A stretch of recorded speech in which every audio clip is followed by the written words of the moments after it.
செய்திகளை விரிவாக பார்ப்பதற்கு முன்பாக இந்த நேரத்திலான முக்கிய செய்திகளை நாம் பார்க்கலாம். தமிழகத்தில் சென்னை உள்ளிட்ட 5 மாநகராட்சிகளில் அமலானது முழு முடக்கம்.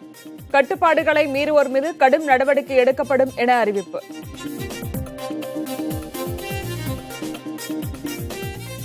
சென்னையை ஒட்டியுள்ள செங்கல்பட்டு உள்பட 3 மாவட்டங்களின் சில பகுதிகளில் பொது முடக்கம். திருவாரூர், நாகை உள்ளிட்ட 6 மாவட்டங்களில் இன்று ஒருநாள் மட்டும் முழு முடக்கம்.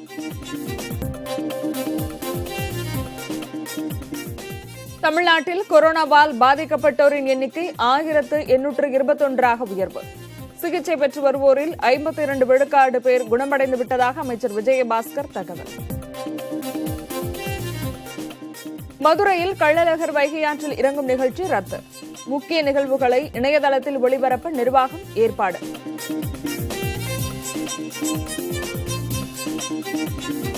சுட்டெரிக்கும் வெயிலை தணிக்கும் வகையில் பல்வேறு பகுதிகளில் மழை. திண்டுக்கல் அருகே குடிநீர் பிடித்துக் கொண்டிருந்த பெண் மின்னல் தாக்கி பலி.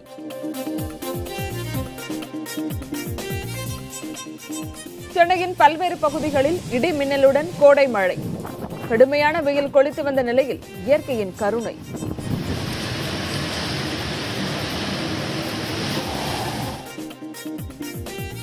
இந்தியாவில் கொரோனாவால் பாதிக்கப்பட்டோரின் எண்ணிக்கை 25,000-ஐ நெருங்குகிறது. நேற்று ஒரு நாளில் மட்டும் 56 பேர் உயிரிழந்திருப்பதாக மத்திய சுகாதாரத்துறை தகவல். டெல்லியில் கொரோனாவால் பாதிக்கப்பட்டோரின் எண்ணிக்கை 2,600-ஐ தாண்டியது.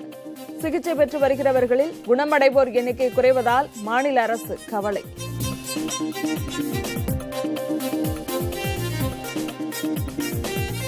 உலக அளவில் கொரோனாவால் பாதிக்கப்பட்டோர் எண்ணிக்கை 29 லட்சத்தை கடந்தது.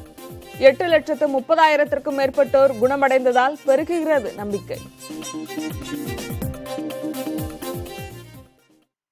கொரோனாவை கட்டுப்படுத்தும் வகையில் சென்னை, கோவை, மதுரை உள்ளிட்ட 5 மாநகராட்சிகளில் தமிழக அரசு விதித்த முழு முடக்கம் அமலுக்கு வந்தது. பெருநகரங்களில் கொரோனா வைரஸ் அதிகம் பரவும் வாய்ப்பு இருப்பதால் சென்னை, கோவை, மதுரை மாநகராட்சிகளில் அமலுக்கு வந்துள்ள முழு முடக்கம் வரும் 29ஆம் தேதி இரவு 9 மணி வரை 4 நாட்களுக்கு அமலில் இருக்கும். அதே நேரத்தில் சேலம், திருப்பூர் மாநகராட்சிகளில் அமலுக்கு வந்துள்ள முழு முடக்கம் வரும் 28ஆம் தேதி வரை 3 நாட்களுக்கு அமலில் இருக்கும். பெருநகரங்களில் முழு முடக்கத்தை மீறி மக்கள் சாலைகளில் சுற்றித் திரிவதை பார்க்க முடிகிறது. இதனால் கொரோனா பரவும் அச்சம் காணப்படுவதால் முழு முடக்கத்தை மேலும் கடுமையாக அரசு முடிவெடுத்து தற்போது அமல்படுத்தியுள்ளது. முழு முடக்கத்தை மீறுவோர் மீது கடுமையான நடவடிக்கை எடுக்கப்படும் என்று அரசு சார்பாக எச்சரிக்கை விடுக்கப்பட்டுள்ளது. கொரோனா தடுப்பு நடவடிக்கையாக சென்னை உள்ளிட்ட 5 மாநகராட்சிகளில் இன்று அமலுக்கு வந்துள்ள முழு முடக்கத்தின் போது என்னென்ன அத்தியாவசிய பணிகள் கிடைக்கும் என்பதை நாம் தற்போது விரிவாக பார்க்கலாம். கொரோனா பரவுவதை கட்டுப்படுத்தவும், கட்டுப்பாடுகளை மீறி தேவையின்றி வெளியில் சுற்றி வருபவர்களை தடுக்கவும் முழு முடக்கத்தை தமிழக அரசு கொண்டு வந்துள்ளது. இந்த முழு முடக்கத்தின் போது அத்தியாவசிய பணிகள் மட்டுமே அனுமதிக்கப்படும் என ஏற்கனவே தெரிவிக்கப்பட்டுள்ளது. அதன்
எவற்றுக்கும் அனுமதி இல்லை. செங்கல்பட்டு, காஞ்சிபுரம், திருவள்ளூர் ஆகிய மாவட்டங்களுக்கு உட்பட்ட சில இடங்களிலும் முழு முடக்கம் இன்று அமலுக்கு வந்துள்ளது. இன்று முதல் 29ஆம் தேதி வரை 4 நாட்களுக்கு செங்கல்பட்டு மாவட்டத்தைச் சேர்ந்த தாம்பரம், பல்லாவரம், பம்மல், அனகாபுத்தூர், செம்பாக்கம், பீர்க்கன்கரணை, பெருங்களத்தூர், சிட்லப்பாக்கம், திருநீர்மலை, மாடம்பாக்கம் மற்றும் புனித தோமையார் மலை, அகரம்தென், கோவிலம்பாக்கம், மேடவாக்கம், வேங்கைவாசல், மூவரசம்பட்டு, திரிசூலம், முடிச்சூர் உள்ளிட்ட பகுதிகளில் முழு முடக்கம் அமலுக்கு வந்துள்ளது. இதேபோல காஞ்சிபுரம் மாவட்டத்தில் மாங்காடு, குன்றத்தூர், ஐயப்பன் தாங்கல், கோவூர், தண்டலம், மௌலிவாக்கம், நந்தம்பாக்கம், திருமுடிவாக்கம் உள்ளிட்ட இடங்களும், திருவள்ளூர் மாவட்டத்தில் ஆவடி, மீஞ்சூர், பூந்தமல்லி, பொன்னேரி, திருமழிசை, திருநின்றவூர், வில்லிவாக்கம், புழல், சோழவரம், அத்திப்பட்டு, வன்னிப்பாக்கம், சிறுவாக்கம் உள்ளிட்ட பகுதிகளிலும் முழு பொது முடக்கம் அமல்படுத்தப்பட்டுள்ளது. இந்த பகுதிகளில் அத்தியாவசிய பணிகளை தவிர பிற பணிகளுக்கு முழுமையான தடை விதிக்கப்பட்டுள்ளது. தமிழகத்தில் திருவாரூர், தஞ்சை, அரியலூர் உள்ளிட்ட 6 மாவட்டங்களில் இன்று ஒரு நாள் மட்டும் முழு முடக்கம் அமலில் இருக்கும் என்று அந்தந்த மாவட்ட ஆட்சியர்கள் அறிவித்திருக்கிறார்கள். திருவாரூர், தஞ்சை, அரியலூர், நாகை, விழுப்புரம் மற்றும் கடலூர் மாவட்டங்களில் இந்த முழு முடக்கம் அமலில் இருக்கும். இந்த முழு பொது முடக்கத்தின் போது மக்கள் வீடுகளை விட்டு வெளியே வர வேண்டாம் என மாவட்ட ஆட்சியர்கள் வேண்டுகோள் விடுத்துள்ளனர். மருத்துவம் உள்ளிட்ட அவசர தேவைகள் மட்டும் கிடைக்கும் என கூறப்பட்டுள்ளது.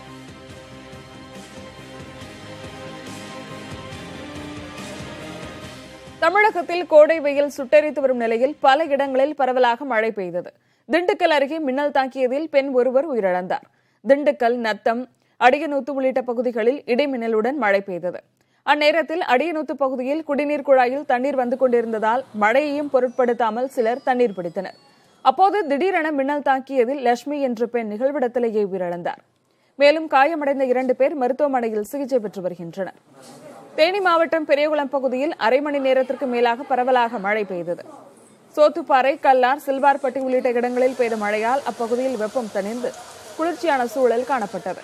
புதுக்கோட்டை மாவட்டம் கொத்தமங்கலம், சேந்தன்குடி உள்ளிட்ட இடங்களில் மழை பெய்தது.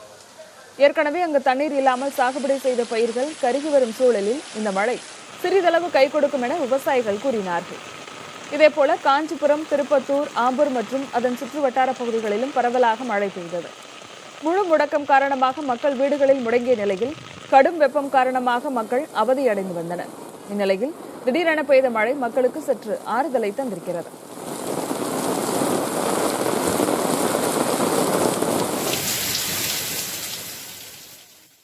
சென்னையில் அதிகாலையில் பலத்த காற்றுடன் 1 மணி நேரத்திற்கு மேலாக பரவலாக மழை பெய்தது. கடந்த சில நாட்களாக கோடை வெயில் சுட்டெரித்து வரும் நிலையில் வெப்பம் காரணமாக மக்கள் அவதிப்பட்டு வந்தனர். இந்நிலையில் சென்னையில் கிண்டி, வேளச்சேரி, ஈக்காட்டுத்தாங்கல், வடபழனி உள்ளிட்ட இடங்களில் மழை பொழிந்தது. சூளைமேடு, நெசப்பாக்கம், நுங்கம்பாக்கம் போன்ற இடங்களில் பலத்த காற்று, இடிமின்னலுடன் மழை பெய்தது. அதுபோல அம்பத்தூர், புழல், குன்றத்தூர், பட்டாபிராம் உள்ளிட்ட புறநகர் பகுதிகளில் மழை பெய்ததால் வெப்பம் தணிந்து குளிர்ச்சியான காலநிலை காணப்பட்டது. மேலும் சென்னையில் சாலைகளில் மழைநீர் பெருக்கெடுத்து ஓடிய போதும் முழு முடக்கம் காரணமாக மக்கள் வீடுகளில் முடங்கியுள்ளதால் எந்தவித பாதிப்பும் ஏற்படவில்லை. மழை காரணமாக பல்வேறு பகுதிகளில் மின் விநியோகம் துண்டிக்கப்பட்டது.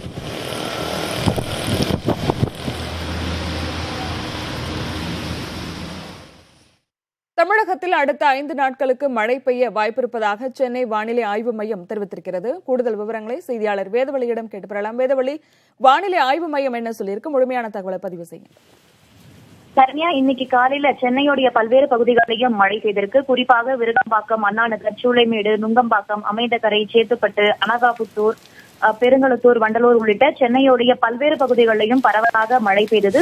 ஒரு சில இடங்கள்ல 30 முதல் 50 கிலோமீட்டர் வேகத்துல காற்றுடன் கூடிய கனமழை பெய்ததை நம்ம பார்த்திருந்தோம். இதற்கு என்ன காரணம் அப்படின்னு வானிலை ஆய்வு மையம் தரப்புல இருந்து விளக்கம் கொடுக்கப்பட்டிருக்கு. என்னன்னா வெப்பச்சலனம் தான் காரணம் அப்படின்னு சொல்லப்பட்டிருக்கு.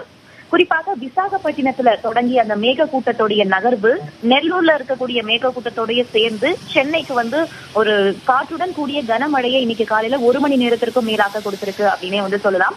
தற்போது அந்த மேகக்கூட்டம் கொஞ்சம் கொஞ்சமாக உள் மாவட்டங்களுக்கு நகர்ந்து சென்றிருக்கு. தற்போது நிலையில வேலூர், காட்பாடி போன்ற பகுதிகளில் மழை பெய்ய தொடங்கியிருக்கு. தொடர்ச்சியாக இந்த மேகக்கூட்டம் உள் மாவட்டங்கள்ல மழையை கொடுக்கும் அப்படின்னு எதிர்பார்க்கப்படுது. நேற்றைய தினமே வானிலை ஆய்வு மையம் தரப்பிலிருந்து 13 மாவட்டங்கள்ல லேசானது முதல் மிதமான மழை பெய்ய வாய்ப்பிருக்கு. ஒரு சில இடங்கள்ல கனமழை பெய்யும். கடலோர மாவட்டங்கள்ல 30 முதல் 50 கிலோமீட்டர் வேகத்துல காற்றோட மழை பெய்யும் அப்படின்னு தெரிவிக்கப்பட்டிருந்தது. தற்போது அந்த மழை தான் பெய்திருக்கு. அடுத்த ஓரிரு மணி நேரத்துல மழை தொடரும் அப்படின்னு சொல்லப்பட்டிருக்கு. இது லேசானது முதல் மிதமான மழையாக இருக்கும். அதற்கு பிறகு வறண்ட வானிலை தான் காணப்படும் அப்படின்னு வானிலை ஆய்வு மையம் தரப்புல இருந்து தெரிவிக்கப்பட்டிருக்கு. சரண்யா, பொதுவாக கோடை மழை நமக்கு மே மாதத்துலதான் பெய்யும், ஏப்ரல் மாதத்துல இருக்காது. கடந்த ஆண்டுகளை பார்க்கும்போது ஏப்ரல் மாதத்துல கோடை மழை இருந்திருக்காது. ஆனா இந்த ஆண்டுதான் ஏற்கனவே ஏப்ரல் மாதம் 9ஆம் தேதி நம்ம பார்த்தோம், திடீரென்று சென்னையில பிற்பகல் நேரத்துல மழை பெய்தது. இன்றைக்கும் அதே போல மழை பெய்திருக்கு. இப்போது கொடுக்கப்பட்டிருக்கக்கூடிய அறிவிப்பு என்னன்னா, அடுத்து வரக்கூடிய 5 நாட்களுக்கு சென்னையில மழை நீடிக்கும். விட்டு விட்டு மழையாக பெய்யும். ஒரு சில நேரங்கள்ல கனமழையாகவும் இருக்கலாம்னு தெரிவிக்கப்பட்டிருக்கு. அதே போல உள் மாவட்டங்களிலும் தொடர்ச்சியாக கனமழை முதல் மிக கனமழை வரை பெய்யலாம் அப்படின்றதுதான் வானிலை ஆய்வு மையம் தரப்புல இருந்து வெளியிடக்கூடிய செய்தியாக இருக்கு. சரண்யா, விவரங்களை தந்தமைக்கு நன்றி வேதவள்ளி.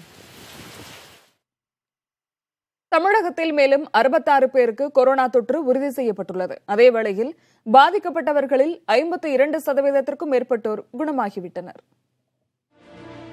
தமிழகத்தில் தற்போது கொரோனா பாதிப்பு உறுதி செய்யப்பட்டவர்களின் எண்ணிக்கை 1821ஆக அதிகரித்துள்ளது. அதிகபட்சமாக சென்னையில் மேலும் 43 பேருக்கு கொரோனா தொற்று உறுதி செய்யப்பட்டுள்ளது.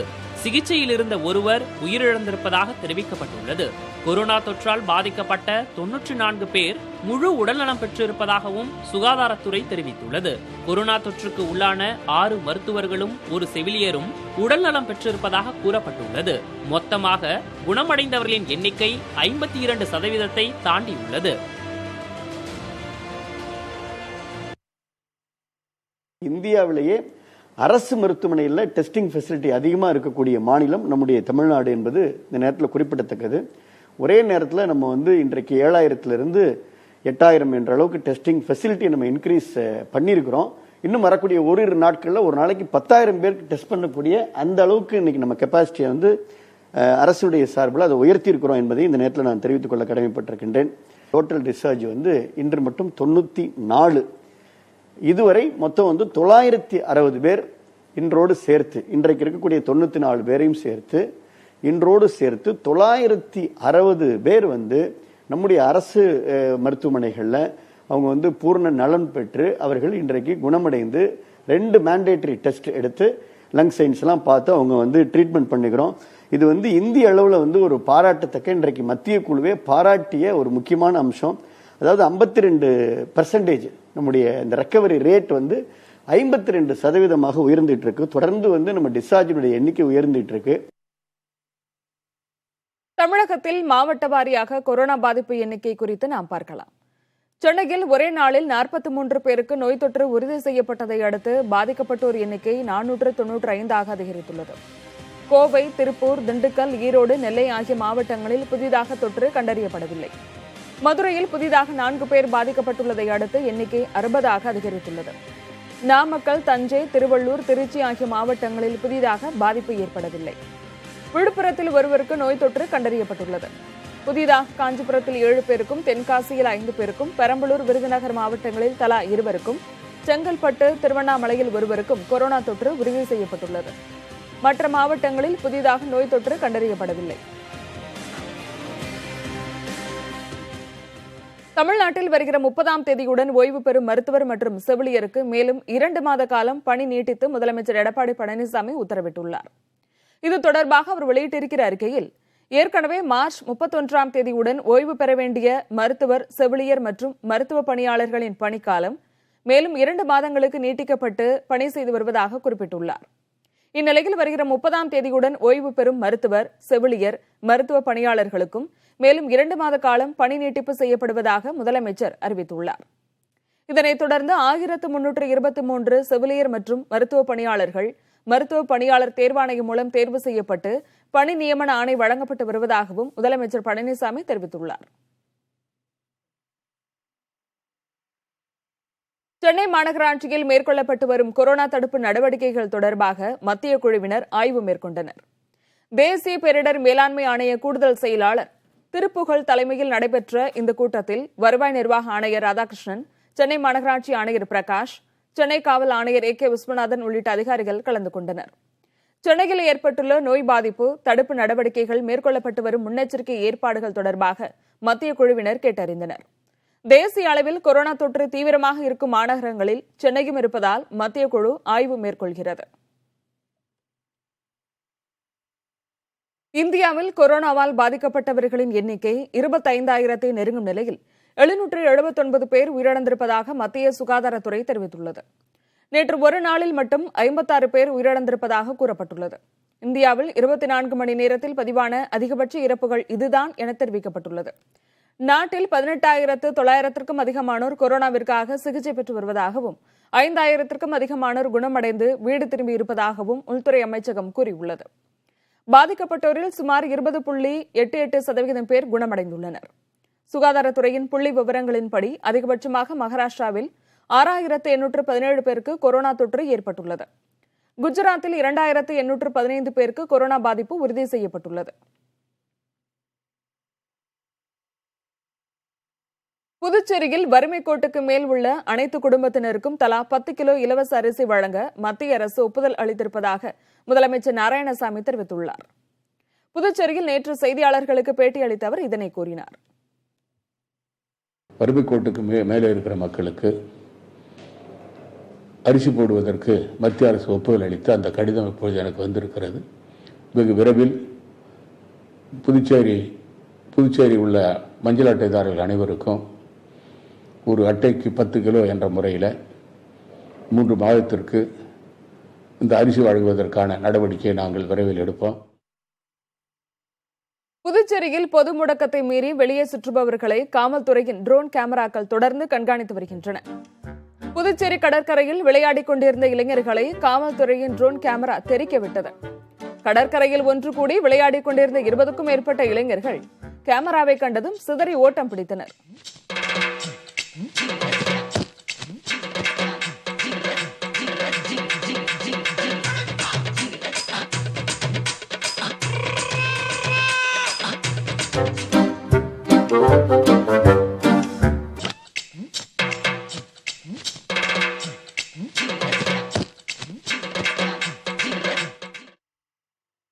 சென்னையில் முழு முடக்கம் நடைமுறைப்படுத்தப்பட்டுள்ள நிலையில் மழையும் பெய்து வருவதால் கோயம்பேடு காய்கறி சந்தையில் கூட்டம் குறைந்து காணப்படுகிறது. விவரங்களை செய்தியாளர் அருண்மொழிவர்மனிடம் கேட்டு வரலாம். அருண்மொழிவர்மன், காய்கறி வரத்து இந்த நேரத்தில் எப்படி இருக்கு? வணிகர்களோட வருகையும் எப்படி இருக்கு?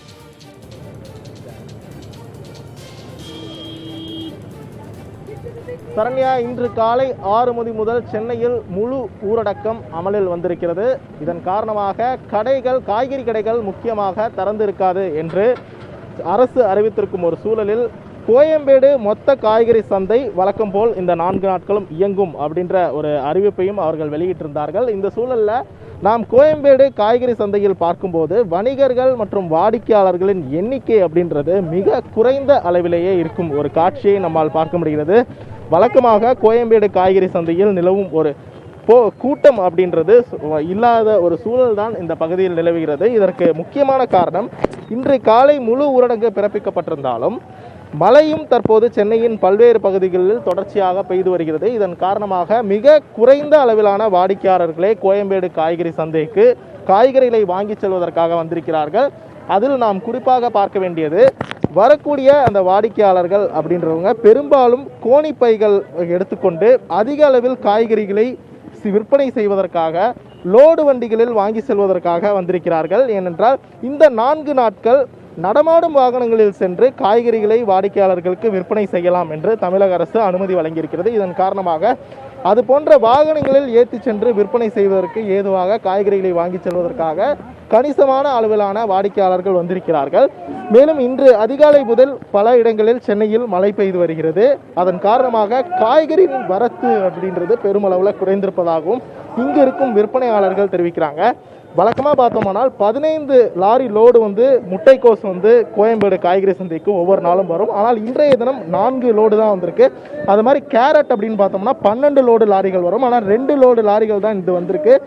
மொத்தம் வரக்கூடிய லோடில் 4இல் 1 பங்கு இல்லை 5இல் 1 பங்கு அளவிற்கு தான் காய்கறிகளின் வரத்தும் இருக்கிறது. அதன் காரணமாக கணிசமாக அனைத்து காய்கறிகளின் விலையுமே உயர்ந்திருப்பதாக இங்கிருக்கும் விற்பனையாளர்கள் தெரிவிக்கிறாங்க. மேலும் வெளிப்பகுதியிலிருந்து விற்பனை வாடிக்கையாளர்கள் வந்து இங்கு வாங்கினால்தான் வியாபாரம் நன்றாக இருக்கும். அவர்கள் குறைந்த அளவில் வருவதும் வந்து அதிக அளவிலான கடைகள் வந்து மூடப்பட்டிருப்பதற்கு ஒரு முக்கியமான காரணமாக இருக்கு. இந்த ஒரு சூழல்ல கோயம்பேடு காய்கறி சந்தை வெறிச்சோடிய ஒரு நிலைதான் இப்போதைய கள சூழலாக இருக்கு. சரண்யா, விவரங்களை தந்தமைக்கு நன்றி அருண்மொழிவர்மன். பொது முடக்க நாட்களில் தமிழ்நாட்டில் பெண்களுக்கு எதிரான வன்முறைகள் அதிகரித்திருப்பதாகவும் கடந்த 24 நாட்களில் மட்டும் சுமார் 3000 புகார்கள் இது தொடர்பாக பதிவாகியிருப்பதாகவும் காவல்துறையினர் கூறியிருக்கிறார்கள்.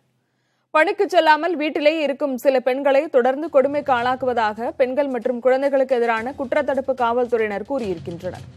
தொலைபேசி மற்றும் காவலன் செயலி மூலமாக கடந்த 24 நாட்களில் 2963 புகார்கள் பதிவாகியிருப்பதாகவும் அவர்கள் கூறியுள்ளனர். பதிவான புகார்களில் 1132 குறை தீர்க்கும் முகாமிற்கு அனுப்பி வைத்துள்ளனர். 738 புகார்களில் காவல்துறையினரை நடவடிக்கை எடுத்து குடும்பத்தினரை எச்சரித்து அனுப்பியுள்ளனர். குற்றத்தின் தன்மையை பொறுத்து 557 புகார்களை தீவிரமாக விசாரித்து வருவதாகவும் அதில் 10 பேர் மீது வழக்கு பதிவு செய்யப்பட்டு இருப்பதாகவும் தெரிவிக்கப்பட்டுள்ளது. இது தொடர்பாக 2 பேர் கைது செய்யப்பட்டுள்ளனர். பெண்கள் மீதான வழக்குகளை விசாரிக்கவும் வழிநடத்தவும் பெண்கள் மற்றும் குழந்தைகளுக்கு எதிரான குற்றத்தடுப்பு துணை ஆணையர் ஜெயஸ்ரீ மற்றும் கயல்விழி ஆகியோர் நியமனம் செய்யப்பட்டுள்ளனர்.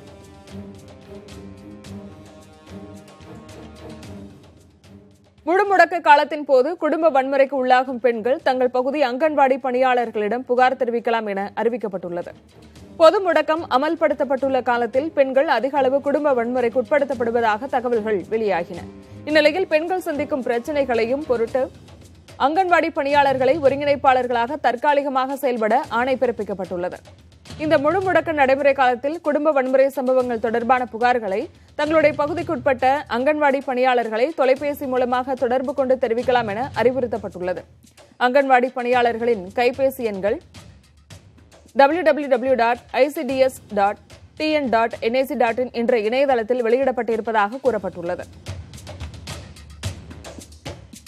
உடல்நலம் பாதிக்கப்பட்ட தனது தாயை காண குஜராத்தில் இருந்து தமிழகத்திற்கு பைக்கிலேயே இளைஞர் ஒருவர் வந்துள்ளார்.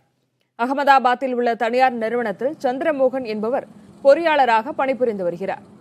பொது முடக்கம் அறிவிக்கப்பட்டதால் சொந்த ஊரான ஸ்ரீவில்லிபுத்தூருக்கு திரும்ப இயலாமல் குஜராத்திலேயே அவர் தங்கியிருந்தார். இந்நிலையில் சில நாட்களுக்கு முன்பு சந்திரமோகனின் தாயாருக்கு உடல் நலம் பாதிக்கப்பட்டது. இதனால் தாயை காண இருசக்கர வாகனத்திலேயே சொந்த ஊருக்கு செல்ல குஜராத் அரசிடம் இளைஞர் அனுமதி சீட்டு பெற்றார்.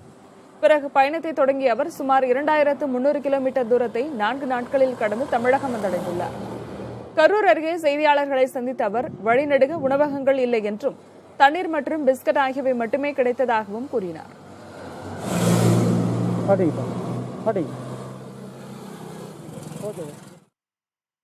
மதுரையில் பிரசித்தி பெற்ற கள்ளழகர் வைகை ஆற்றில் இறங்கும் விழா ரத்து செய்யப்பட்டுள்ளது. முக்கிய நிகழ்வுகள் மட்டும் கோவிலின் உட்பிரகாரத்தில் நடத்தப்படும் என்றும் கூறப்பட்டுள்ளது. கள்ளழகர் திருக்கோவில் நிர்வாகம் சார்பில் வெளியிடப்பட்டுள்ள அறிக்கையில் கொரோனா பரவலை தடுக்க ஊரடங்கு அமல்படுத்தப்பட்டுள்ள நிலையில் சித்திரை திருவிழா, முக்கிய நிகழ்வுகளான கள்ளழகர் மதுரை புறப்பாடு, தல்லாக்குளம் எதிர் சேவை, வைகை ஆற்றில் எழுந்தருளுதல் உள்ளிட்டவற்றிற்கு கள்ளழகர் அழகர் கோவிலில் இருந்து மதுரை சென்று திரும்புவதற்கு இயலாத சூழ்நிலை இருப்பதாக கூறப்பட்டுள்ளது.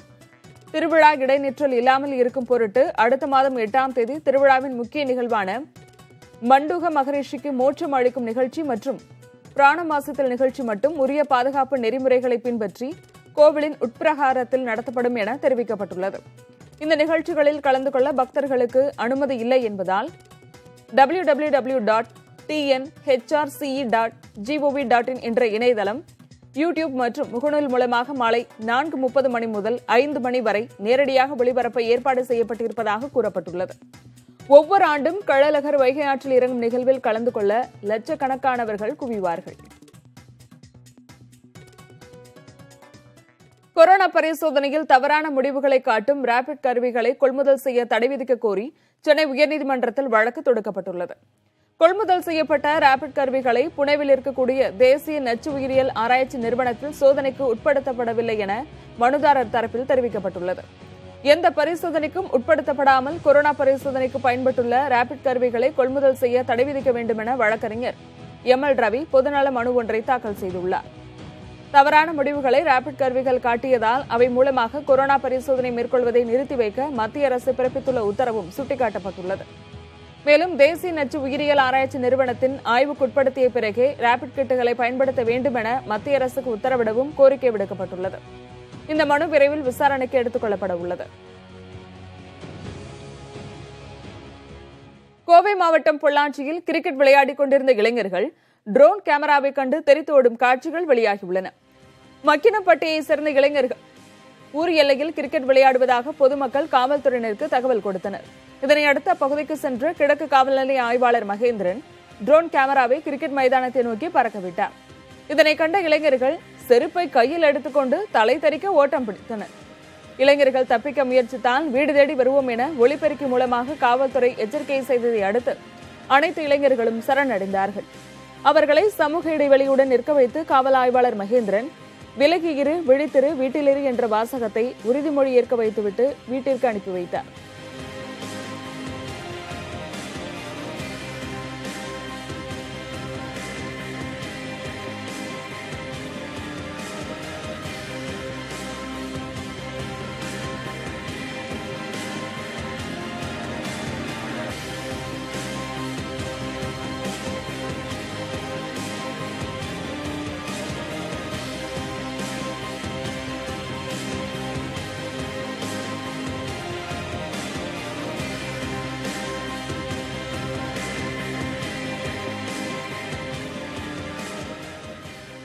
தேனி மாவட்டம் போடிநாயக்கனூர் அருகே தையல் வேலை செய்து வரும் குடும்பங்கள் பொது முடக்கத்தால் வறுமையின் பிடியில் சிக்கி தவித்து வருகின்றன.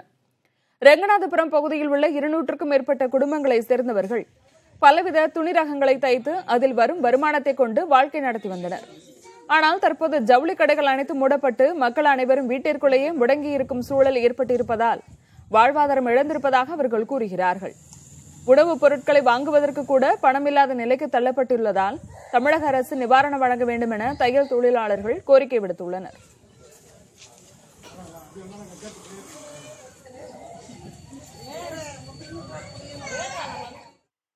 கன்னியாகுமரி அரசு மருத்துவமனையில் கொரோனாவால் பாதிக்கப்பட்டு சிகிச்சை பெற்று வருவோரில் 2 பேர் குணமடைந்து வீடு திரும்பினார்கள். தேங்காய்பட்டினத்தைச் சேர்ந்த 63 வயது முதியவர் மற்றும் நாகர்கோவிலை சேர்ந்த 53 வயது நபர் ஆகியோர் 21 நாட்கள் சிகிச்சைக்கு பிறகு குணமடைந்தனர். இதனையடுத்து அவர்களை மருத்துவர்கள், செவிலியர் பழங்கள் வழங்கி தனித்தனியே வழி அனுப்பி வைத்தனர். கன்னியாகுமரி மாவட்டத்தில் 16 பேருக்கு கொரோனா பாதிப்பு உறுதி செய்யப்பட்டு அரசு மருத்துவமனையில் சிகிச்சை பெற்று வந்தனர். இதில் இவர்கள் 2 பேர் உள்பட 5 பேர் குணமடைந்து வீடு திரும்பிய நிலையில் எஞ்சிய 11 பேருக்கு தொடர்ந்து சிகிச்சை அளிக்கப்பட்டு வருகிறது.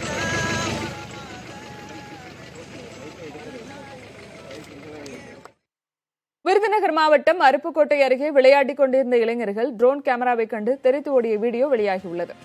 பொது முடக்க காலத்தில் மக்களின் நடமாட்டத்தை ட்ரோன் கேமரா மூலமாக காவல்துறையினர் கண்காணித்து வருகின்றனர். அதன்படி திருச்சூழி அருகே கிரிக்கெட் விளையாடிக் கொண்டிருந்த இளைஞர்கள் ட்ரோன் கேமராவை கண்டு அலறி அடித்து ஓட்டம் பிடித்தனர். அந்த காட்சிகளை திருச்சூழி காவல்துறையினர் வெளியிட்டிருக்கிறார்கள்.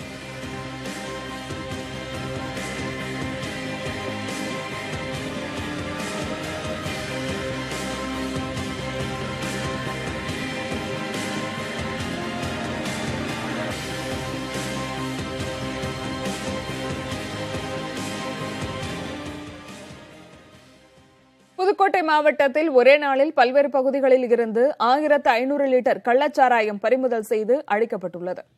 அந்த மாவட்டத்தில் நாளுக்கு நாள் அதிகரித்து வரும் கள்ளச்சாராய விற்பனையை தடுக்கும் நோக்கில் மதுவிலக்கு காவல்துறையினர் தீவிர கண்காணிப்பு பணியில் ஈடுபட்டார்கள்.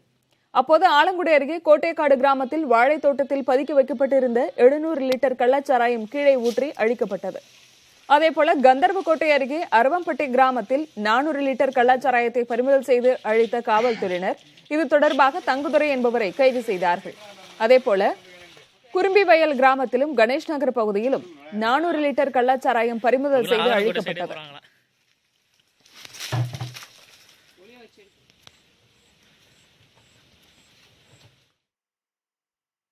மதுரையில் முழு பொது முடக்கத்திற்கு ஆதரவு தரும் வகையில் மலர் சந்தைகள் செயல்படாது என அறிவிக்கப்பட்டுள்ளது. கொரோனா வைரஸ் பரவலை கட்டுப்படுத்தும் விதமாக மதுரையில் இன்று முதல் 29ஆம் தேதி வரை முழு முடக்கம் அமலுக்கு வருகிறது. இந்நிலையில் அங்கு செயல்பட்டு வரும் மலர் சந்தைகள் 4 நாட்களுக்கு இயங்காது என்று மலர்ச்சந்தை ஒருங்கிணைப்பு குழு தலைவர் ராமச்சந்திரன் தெரிவித்தார்.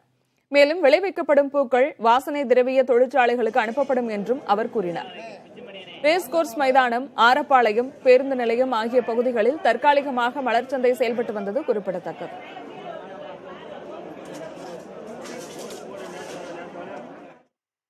தென்காசி மாவட்டம் புளியங்குடியில் மேலும் 5 பேருக்கு கொரோனா தொற்று இருப்பது உறுதி செய்யப்பட்டது. இதனையடுத்து அந்த பகுதியில் பாதிக்கப்பட்டோரின் எண்ணிக்கை 35ஆக உயர்ந்துள்ளது. கொரோனா பாதிப்பு காரணமாக ஏற்கனவே புளியங்குடி முழுவதுமாக சீல் வைக்கப்பட்டுள்ளது. தன்னார்வலர்கள் நியமனம் செய்யப்பட்டு அவர்கள் மூலமாக அத்தியாவசிய பொருட்கள் நகராட்சி சார்பில் வழங்கப்பட்டு வருகிறது.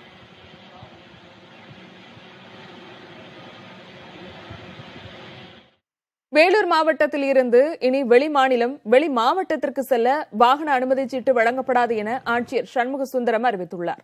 கொரோனா வைரஸ் பரவலை தடுக்க பொது முடக்கம் நடைமுறையில் இருந்தாலும் மக்களின் அவசர மற்றும் அத்தியாவசிய தேவையை கருத்தில் கொண்டு வாகனங்களுக்கு சிறப்பு பாஸ் வழங்கப்பட்டு வருகிறது. தற்போது முழு பொது முடக்கம் அறிவிக்கப்பட்டுள்ள சென்னை, கோவை, மதுரை, சேலம், திருப்பூர் மாவட்டங்களுக்கு செல்லவே அதிகமானோர் பாஸ் கோரி விண்ணப்பம் செய்வதாக கூறப்படுகிறது. அதனால் வேலூர் மாவட்டத்தில் இருந்து வெளி மாவட்டங்கள், மாநிலங்களுக்கு செல்ல வாகன பாஸ் வழங்குவது நிறுத்தப்படுவதாக தெரிவிக்கப்பட்டுள்ளது.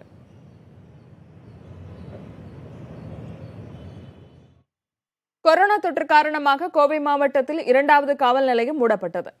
பொது முடக்கத்தின் போது பாதுகாப்பு பணியில் ஈடுபட்ட 6 காவலர்களுக்கு கொரோனா வைரஸ் பாதிப்பு உறுதி செய்யப்பட்டிருந்தது. இதில் 4 பேர் பணிபுரிந்த போத்தனூர் காவல் நிலையம் ஏற்கனவே மூடப்பட்டு தற்காலிகமாக மண்டபத்தில் இயங்கி வருகிறது. இந்நிலையில் கொரோனா பாதிப்புக்குள்ளான மற்றொரு காவலர் பணியாற்றிய குனியமுத்தூர் காவல் நிலையமும் மூடப்பட்டுள்ளது. அங்கு பணிபுரிந்த காவலர்கள் அனைவரும் தங்களை தனிமைப்படுத்திக் கொள்ள அறிவுறுத்தப்பட்டுள்ளனர். கொரோனா பாதிப்பு எதிரொலியாக வேளாண் தொழில் பாதிக்கப்பட்டுள்ள நிலையில் விவசாய கடன்களை வசூல் செய்வதை ஓராண்டு நிறுத்தி வைக்க வேண்டும் என்று விவசாயிகள் கோரிக்கை விடுத்திருக்கிறார்கள். இதனை வலியுறுத்தி நாமக்கல் மாவட்டம் குமாரபாளையத்தில் விவசாயிகள் கருப்பு கொடியேற்றினர். வாழ்வாதாரத்தை இழந்து தவிக்கும் விவசாயிகளை பாதுகாக்கும் வகையில் தலா 10,000 ரூபாய் நிவாரண உதவி வழங்கவும் கோரிக்கை விடுக்கப்பட்டுள்ளது. தஞ்சை மாவட்டம் பூதலூரில் விவசாயிகள் அவரவர் இல்லத்தில் பதாகையை ஏந்தியபடி போராட்டத்தில் ஈடுபட்டனர். வேளாண் பொருட்களுக்கு உரிய விலை கிடைக்காமல் கடும் நஷ்டத்தை சந்தித்துள்ள விவசாயிகளை காக்க மத்திய மாநில அரசுகள் நடவடிக்கை எடுக்கவில்லை என்றும் அவர்கள் குற்றம் சாட்டியுள்ளனர். நீலகிரி மாவட்டம் கூடலூரில் பஜ்ஜி மிளகாய் விளைச்சல் அமோகமாக இருந்த போதும் அதனை வாங்க வியாபாரிகள் யாரும் வராததால் விவசாயிகள் கடும் இழப்பை சந்தித்து வருகிறார்கள். கூடலூர் மற்றும் அதன் சுற்றுவட்டார பகுதிகளில் வழக்கத்தை விட குறைவான விவசாயிகளே பஜ்ஜி மிளகாய் சாகுபடி செய்திருந்தனர். எனினும் இந்த ஆண்டு விளைச்சல் அதிக அளவில் இருந்ததால் விவசாயிகள் ஆர்வமுடன் அதனை சந்தைப்படுத்தினர். ஆனால் முழு முடக்கம் காரணமாக அதனை வாங்க வியாபாரிகள் யாரும் வரவில்லை. ஒரு சில வியாபாரிகள் குறைந்த விலைக்கு பஜ்ஜி மிளகாயை கேட்பதால் நட்டம் என தெரிந்தே வேறு வழியில்லாமல் விற்பனை செய்வதாக விவசாயிகள் கவலையுடன் கூறுகிறார்கள். எனினும் அதிக அளவில் பஜ்ஜி மிளகாய் சந்தைப்படுத்த முடியாமல் இருப்பதாகவும் விவசாயிகள் வேதனையுடன் கூறுகின்றனர். விழுப்புரம் மாவட்டம் மரக்காணம் அருகே பயிர் சாகுபடி செய்யப்பட்டிருந்த இடத்தில் மீன் பண்ணை அமைக்க தனிநபர் பள்ளம் தோண்டியதற்கு எதிர்ப்பு தெரிவித்து விவசாயிகள் போராட்டம் நடத்தினர். நாணக்கல்மேடு பகுதியில் அரசுக்கு சொந்தமான தரிசு நிலத்தில் 300க்கும் மேற்பட்டோர் விவசாயம் செய்து வருகிறார்கள். இந்நிலையில் தனிநபர் ஒருவர் திடீரென பொக்லைன் எந்திரத்தின் உதவியுடன் விவசாய நிலத்தில் மீன் பண்ணை அமைப்பதற்காக பள்ளம் தோண்டியதாக தெரிகிறது. இதனை அறிந்து அங்கு விரைந்த விவசாயிகள் பொக்லைன் எந்திரத்தை சிறைபிடித்து போராட்டம் மேற்கொண்டனர். தகவல் அறிந்து சம்பவ இடத்திற்கு வந்த காவல்துறையினர் எந்தவித அனுமதியும் பெறாமல் மீன் பண்ணை அமைக்க பள்ளம் தோண்டியவர் மீது நடவடிக்கை எடுக்கப்படும் என உறுதியளித்த பிறகு போராட்டத்தில் ஈடுபட்டவர்கள் கலைந்து சென்றனர்.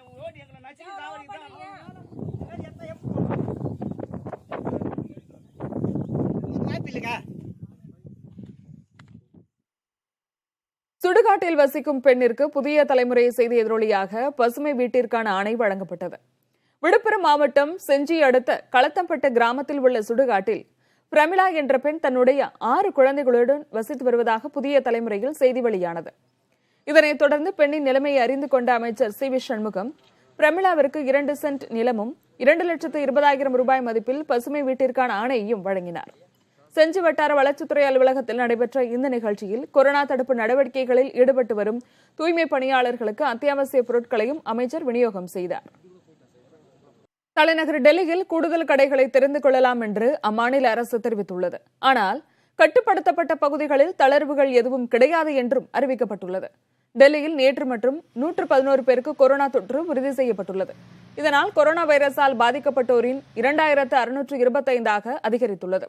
தொற்றுக்கு சிகிச்சை பெற்று வந்தவர்களில் ஒருவர் நேற்று உயிரிழந்ததை அடுத்து பலி எண்ணிக்கை 54 உயர்ந்துவிட்டது. அதேவேளையில் குணமடைந்து வருவோரின் எண்ணிக்கை குறைந்திருப்பது டெல்லி அரசுக்கு கவலையை ஏற்படுத்தியுள்ளது. பல்வேறு மருத்துவமனைகளில் சிகிச்சை பெற்று வருவோரில் 12 பேர் மட்டுமே நேற்று குணமடைந்துள்ளனர். இதனிடையே டெல்லியில் கட்டுப்படுத்தப்பட்ட பகுதிகளின் எண்ணிக்கை 95ஆக அதிகரித்துள்ளது. இங்குள்ள கடைகள் எந்த காரணத்தை கொண்டும் திறக்க அனுமதிக்கப்பட மாட்டாது என்று டெல்லி அரசு தெரிவித்திருக்கிறது. சந்தை பகுதியில் உள்ள கடைகள் வருகிற 3ஆம் தேதி வரை மூடப்பட்டே இருக்கும் என்றும், குடியிருப்பு பகுதிகளில் அமைந்திருக்கும் கடைகள், தனியே உள்ள கடைகள் மட்டும் உள்துறை அமைச்சகத்தின் கட்டுப்பாடுகளுடன் செயல்பட அனுமதிக்கப்படும் என்றும் அம்மாநில அரசு கூறியிருக்கிறது.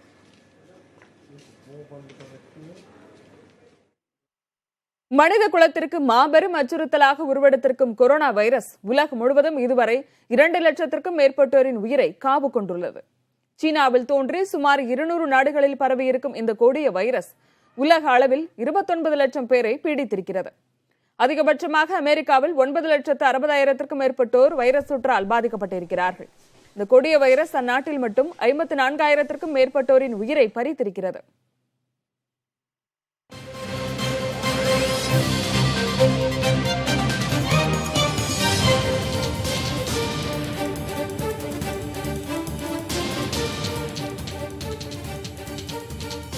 அண்மை செய்தி.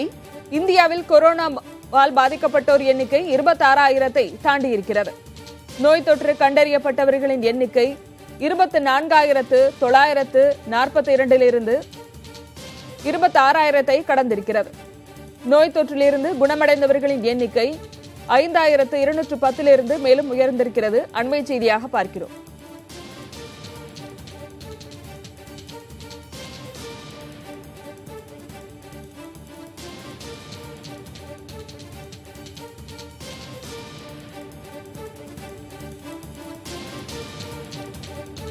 இந்தியாவில் பாதிக்கப்பட்டோர் எண்ணிக்கை 26,000ஐ தாண்டியது. நோய் தொற்று கண்டறியப்பட்டவர்களின் எண்ணிக்கை 24,942 சரியாக 26,496 அதிகரித்திருக்கிறது. நோய் தொற்றிலிருந்து குணமடைந்தவர்களின் எண்ணிக்கை 5,210 5,804 உயர்ந்திருக்கிறது. அண்மை செய்தியாக பார்க்கிறோம். இதேபோல தொற்றால் பாதிக்கப்பட்டு உயிரிழந்தவர்களின் எண்ணிக்கை 779 824 உயர்ந்திருக்கிறது.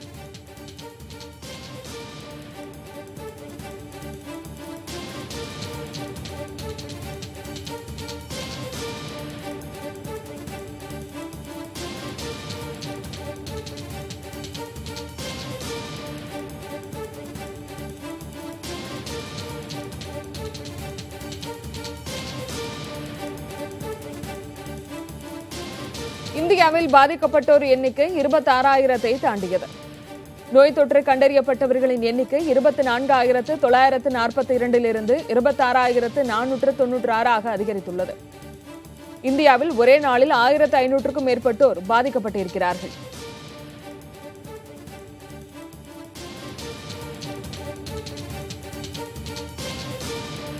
இந்தியாவில் ஒரே நாளில் 1,554க்கும் மேற்பட்டோர் கொரோனாவால் பாதிக்கப்பட்டிருப்பதாக தற்போது தெரிய வந்திருக்கிறது. அண்மை செய்தியாக பார்க்கிறோம். அந்த வகையில் இந்தியாவில் பாதிக்கப்பட்டோர் எண்ணிக்கை மட்டும் 26,000ஐ தாண்டியிருக்கிறது. ஏற்கனவே 24,942 பேர் பாதிக்கப்பட்டிருந்த நிலையில் தற்போது 1,554 பேர் பாதிக்கப்பட்டிருப்பதையும் சேர்த்து 26,496 இந்த பாதிப்பு உயர்ந்திருப்பதை நம்மால் பார்க்க முடிகிறது.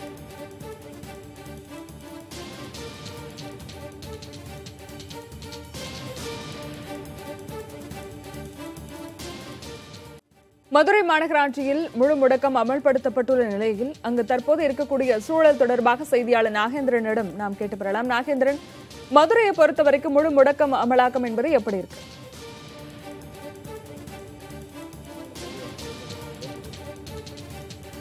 சரணியா, மதுரையில் இன்று காலை 6 மணி முதல் மதுரை மாநகராட்சிக்கு உட்பட்ட பகுதியில் முழு ஊரடங்கு உத்தரவு என்பது முழுமையாக கடைபிடிக்கப்பட்டு வருகிறது.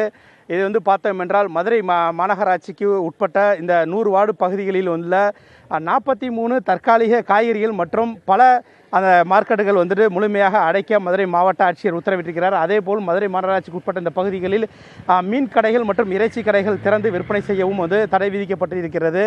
ஆனால் இதற்காக மக்கள் அத்தியாவசிய பொருட்கள் வாங்குவதற்காக வெளியில் வராமல் தடுப்பதற்காக மதுரை மாநகராட்சியின் 55 வாகனங்கள் மூலம் நடமாடும் காய்கறி மற்றும் பல விற்பனை என்பது வந்து நடைபெற்று இருக்கிறது.